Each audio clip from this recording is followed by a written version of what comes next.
Just the best. Hindi pala nakasaksak. Ay!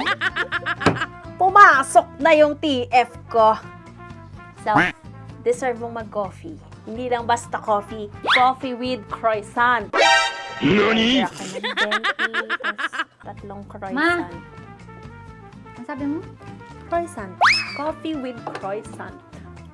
Gusto mo? Sabay na kita. Ma, parang coffee lang yung deserve mo. Hindi mo deserve ng croissant. Binago na? Ano ba yun? Merienda ko naman to. Ako na lang magbabanggit. Croissant. Ulit pa. Ano ulit? Croissant. C-R-O-I. Hindi na grade 2. Parang ang sarap nung paella nila. Iba lang yung paella nila dito. Parang appetizing siya. Parang masarap siya. Alam mo, sasama sana ako sa'yo kung paella yung sabi mo eh. Ano na? Paella. Paella.